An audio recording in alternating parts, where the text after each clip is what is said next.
제21대 대통령 선거가 꼭 20일 앞으로 다가온 가운데 주요 정당 후보들이 불심에 다가가기 위해 공들이고 있습니다. 각 후보들의 불교 이념과 불교 정책 공약을 살펴봤습니다. 조계종 중앙종회가 다음 달 10일 임시회의를 열어 지난 3월 고운사 화재 당시 처리하지 못한 안건들을 일괄 논의합니다.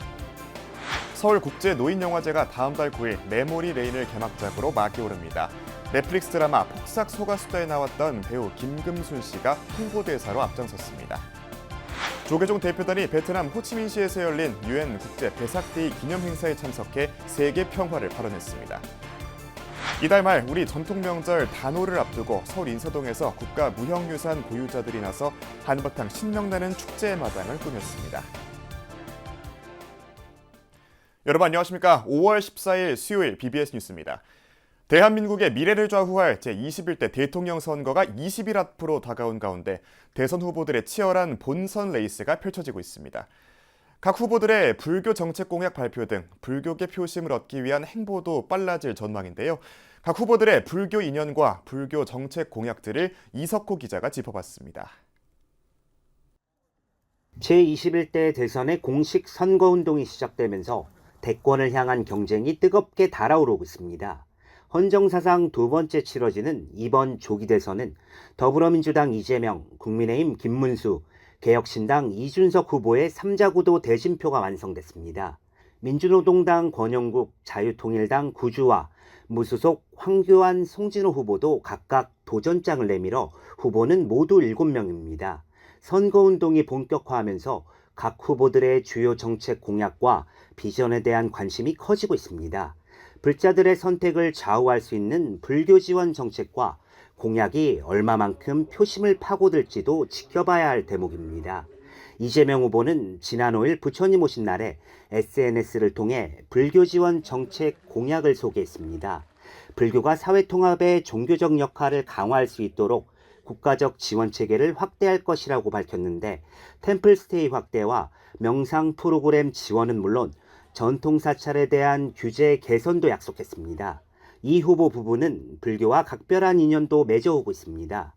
이 후보는 구례 화엄사와 김천 청암사에서 고시 공부를 한 것으로 잘 알려져 있으며 부인 김혜경 여사는 전 조계종 총무원장 자승스님으로부터 천수안이라는 법명을 받기도 했습니다. 한 사람 한 사람이 우주의 무게를 가진 존귀한 존재라는 말씀을 참 좋아합니다. 그 말씀은 국민 모두가 나라의 주인이고 존중받아야 한다는 대한민국의 헌법 정신과 그 뜻이 너무 같기 때문입니다. 김문수 후보는 경기도지사 시절 도청 내에 종묵과를 처음 신설해 지역 불교계 현안 해결에 적극 나서기도 했습니다. 김 후보는 당시 불교 문화 선양을 위해 각종 예산 등을 대폭 지원했던 경험을 부각시키며 선명상 대중화와 문화유산 관람료 감면 지원을 위한 보조금을 보전금으로 전환하는 정책 등을 공약으로 준비하고 있는 것으로 알려졌습니다. 김 후보는 평소 스님들에게 문수동자로 불릴 만큼 불교계와의 친분도 두터운 것으로 전해졌습니다. 제일 중요한 것은 공무원만 행정하는 게 아니고 국민들이 알고 참여하고 함께 해나가는 건데 그중에 제일 큰 게 종교가. 이준석 후보는 지난해 자신의 지역군의 화성 용주사에서 난치병 어린이 돕기 기금 마련을 위한 3,000배 정진에 동참하는 등 불교계와의 접촉면을 꾸준하게 늘려오고 있습니다. 우리 이교구 본사의 용주사에서 이렇게 뜻깊은 이 난치병 어린이들을 위한 법회를 하고 또 행사를 하는 것에 대해서 정말 감사하고 무엇보다도 항상 앞으로 이런 지역사회를 위한 또 대중을 위한 일에 저희 개혁신당도 공감하고 동참하겠다는 뜻을 이렇게 밝히기 위해서 오늘 이런 가운데 조계종은 국민의 행복을 위한 선명상 대중화, 전통문화유산 보존 전승 등의 내용을 담은 국민행복 정책 자료집을 펴냈고 내일 구체적인 내용을 발표할 예정입니다. 조계종은 각 후보들에게 불교계 주요 정책을 제안하고 설명하는 자리도 마련할 계획입니다. BBS 뉴스 이석호입니다. 조계종 중앙종회가 다음 달 10일부터 닷새 동안 임시회의를 열어 지난 3월 고운사 화재 당시 처리하지 못한 안건들을 일괄 논의하기로 했습니다. 조계종 중앙종회 의장단과 상임 분과위원장, 특별위원장, 정책모임 회장단은 어제 한국불교 역사문화기념관 2층 회의실에서 연석회의를 갖고 종헌 개정안과 종법 개정안 등 누적된 법안 처리를 위한 일정을 확정했습니다. 차기 중앙종회 임시회 회기는 다음 달 10일부터 14일까지 닷새 동안으로 안건 접수 마감은 4일까지, 종책 질의는 5일까지 접수받기로 했습니다. 아울러 연석회의는 총림 해제를 받아들이지 못하고 있는 동화사에 대한 논의와 함께 교황 방한이 이루어지는 2027년 천주교 세계 청년대회와 관련해 정치권이 위헌적인 특별법 등 지원 법안을 추진하고 있는 상황을 공유하고 향후 대응 방안도 논의했습니다. 조계종 중앙종회 의장 주경스님은 6월 종회에서 동화사 문제에 대한 충분한 설명이 있을 것이라며 세계 청년대회 특별법 추진 등 정치권의 문제는 선광스님이 맡고 있는 종회 내 종교편향 불교 왜곡 등 특별위원회에서 적극적인 활동을 해달라고 밝혔습니다. 선광스님은 대통령 선거 국면에서 불교계가 보다 적극적으로 목소리를 낼 필요가 있다며 종편특위에서 관련된 사항을 꼼꼼히 살펴볼 것이라고 말했습니다. 조계종 총무원장 진우 스님이 조계종은 장자 종단으로서 치유와 위로를 해왔고 앞으로도 해나가야 한다며 부처님의 가르침을 우리 사회 속에 펼쳐온 승가학원의 역할을 당부했습니다. 진우 스님은 어제 한국불교 역사문화기념관 4층 대회의실에서 열린 승가학원 139차 이사회 인사말을 통해 승가학원 이사 스님들이 각자 맡은 자리에서 국가와 국민의 아픔을 아우르는 역할을 해달라며 이같이 밝혔습니다. 비공개로 진행된 승가학원 이사회는 지난해 회계연도 자금 운영결산 심의의 건을 비롯해 임원 선임, 정관 개정 등 7건의 안건을 심의했습니다. 노년의 삶과 관련된 작품을 다루는 특별한 영화축제인 서울국제노인영화제가 조만간 막이 오릅니다. 80여 작품이 상영되는 가운데 올해는 어떤 이야기를 들려줄지 관심을 끌고 있는데요. 최근 큰 인기를 끈 넷플릭스 드라마 폭삭 소가수다에 출연했던 배우 김금순 씨가 홍보대사를 맡아 영화제를 알리는 데 앞장섰습니다. 최유리 기자가 전합니다. 한 장면 한 장면, 삶의 굴곡과 시간이 켜켜이 쌓인 노년의 이야기가 은막 위에 펼쳐집니다. 제17회 서울국제노인영화제가 홍보대사 위촉식과 기자 간담회를 열고 다음 달 개막을 향한 첫 발을 내디뎠습니다. 올해 영화제의 주제는 보물찾기. 영화를 통해 자신의 삶을 돌아보고 각자가 간직한 소중한 보물을 발견하는 여정을 함께하자는 의미를 담고 있습니다. 스크린 속 반짝이는 순간들은 단순한 이야기 그 이상으로 세대와 세대를 잇는 다리이자 또 삶을 이해하고 공감하는 소중한 경험이라고 생각합니다. 여러분을 이 특별한 보물찾기에 초대합니다. 홍보대사에는 배우 김금순 씨가 위촉됐습니다. 최근 성황리에 종영한 넷플릭스 드라마 폭삭 소가수다에서 현실감 넘치는 연기로 눈길을 끌었던 김금순 씨는 이젠 화면 밖에서 노년의 삶과 이야기를 알려주는 얼굴이 됐습니다. 네, 제니 엄마 아시죠? 저예요. 너무 초대해 주셔서 감사합니다. 이 보물찾기에서 많은 분들이 보물을 찾을 수 있도록 저도 애쓰겠습니다. 영화제를 함께 만들어가는 자원활동가들도 주목을 받았습니다. 어르신 자원활동가 영화 도슨트와 청년 자원활동가 시스프렌드가 손을 맞잡고 세대를 잇는 다리 역할을 하게 됩니다. 영화를 통해 세대 간의 마음이 이어지고 노년의 삶이 조명받는 뜻깊은 시간. 서울국제노인영화제가 펼칠 11개 섹션으로 구성된 따뜻한 이야기들은 이번 여름을 더욱 특별하게 채울 예정입니다. 이 어쩌면 보물찾기라는 컨셉을 통해서 또 영화를 통해서 공감하고 서로가 동일한 그런 감정이 아닐까. 흔쾌 맞이할 수 없는 그런 기회다 생각하고 많이 누려주셨으면 좋겠습니다. 개막작 메모리 레인을 비롯해 80여 작품을 선보이는 서울국제노인영화제는 다음 달 9일부터 13일까지 진행됩니다. 서울노인복지센터에서 BBS 뉴스 최유리입니다. 조계종이 UN 국제 배삭데이 기념 행사에 참석해 세계 평화를 발언하는 촛불을 밝혔습니다. 조계종은 해외 특별교구 교구장 직무대행 정범 스님이 이끄는 대표단을 파견해 지난 6일부터 4일간 베트남 호치민시 베트남 불교대학에서 열린 제20차 UN 국제 배삭데이 기념 행사에 참석했다고 밝혔습니다. 이번 행사에는 85개국 3천여 명이 참석했습니다.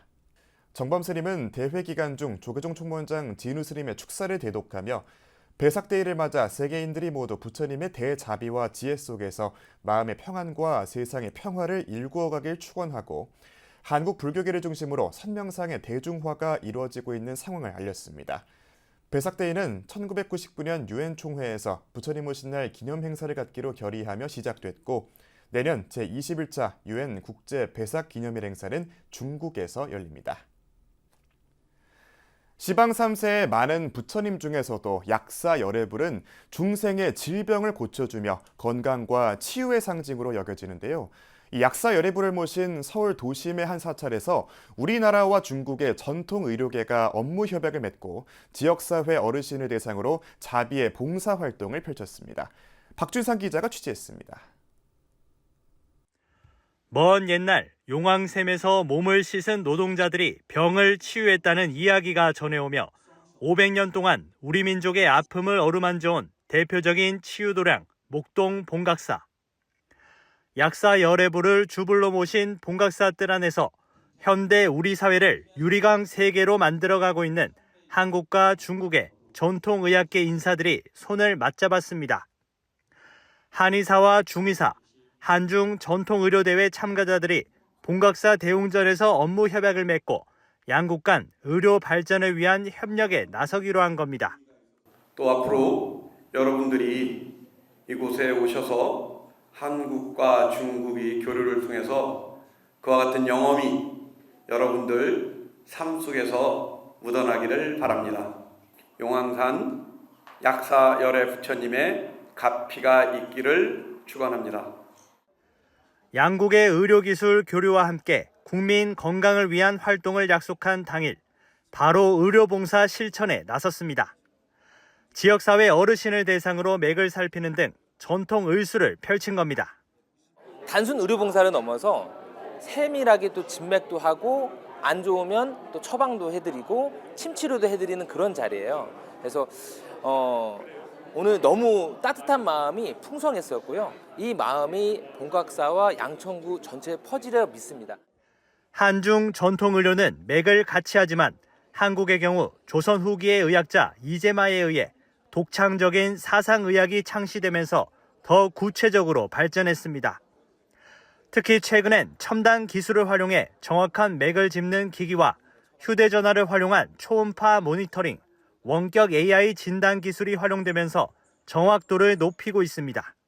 和中国人有很多的相似之处，掌纹的辨识度也很高，雷同度也很高，但又给我们增添了新的一些就是元素，使我们个人在交流的过程当中，也感受到两国人民的友好。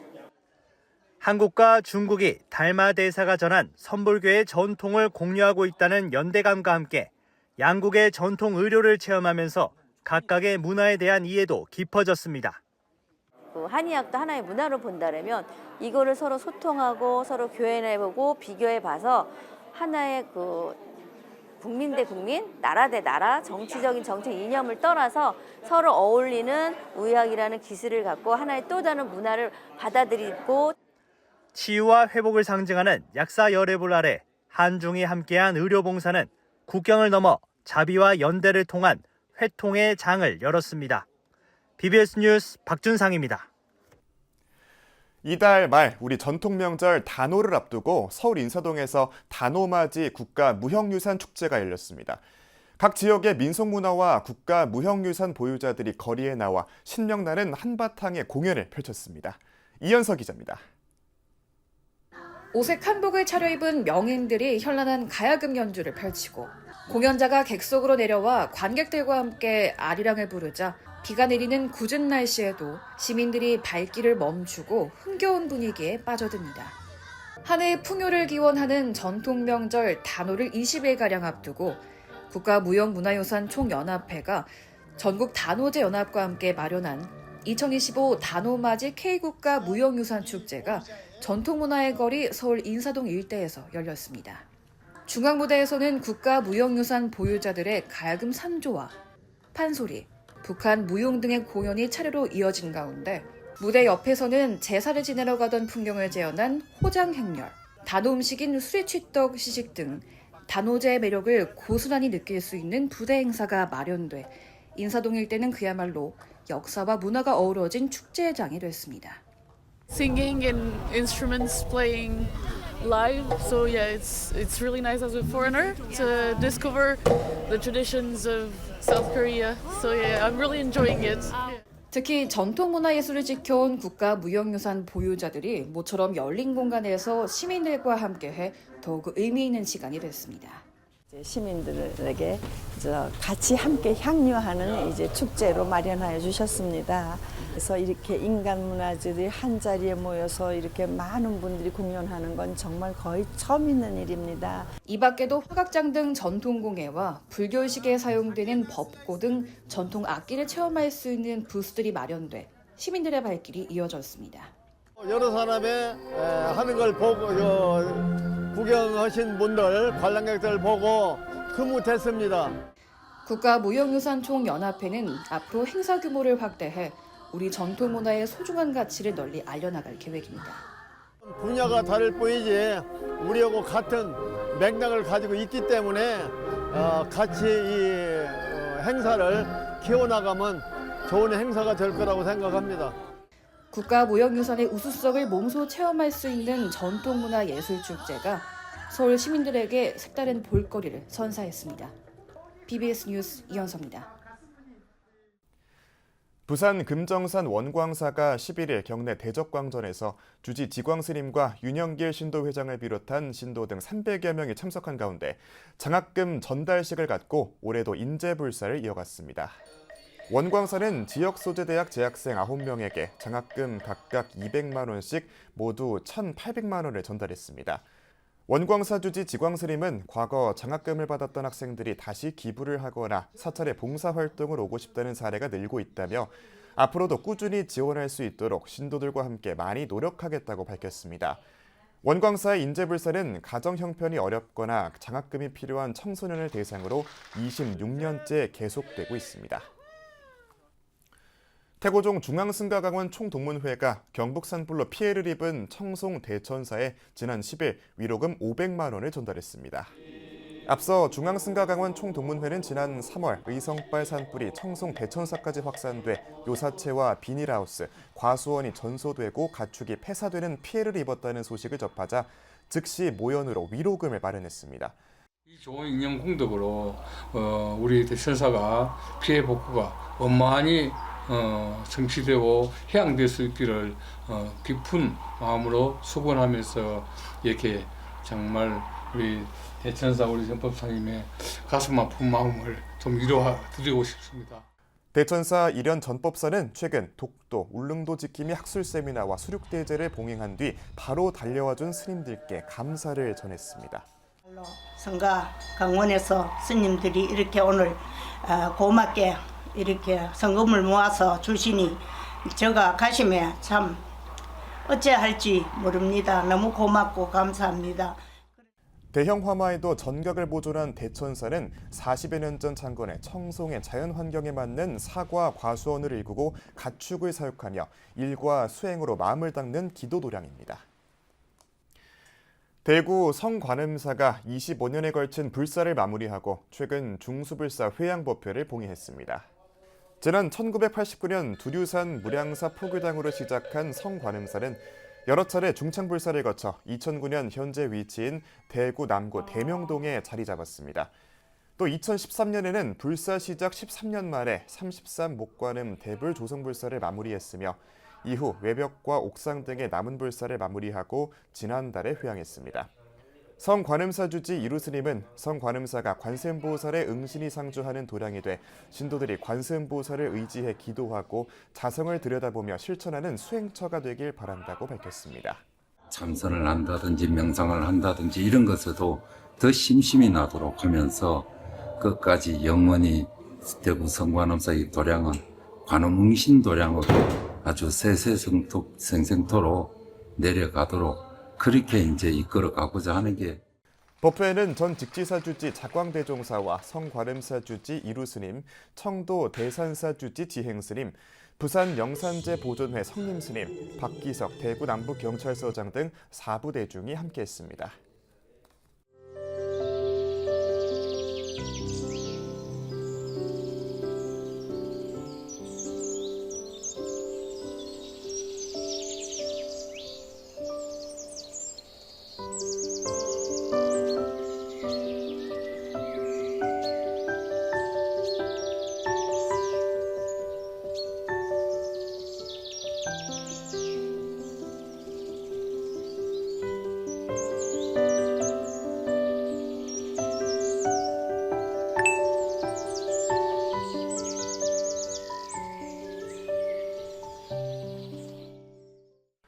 (5월 14일) 수요일 저희가 준비한 소식은 여기까지입니다. 시청해주신 여러분 고맙습니다.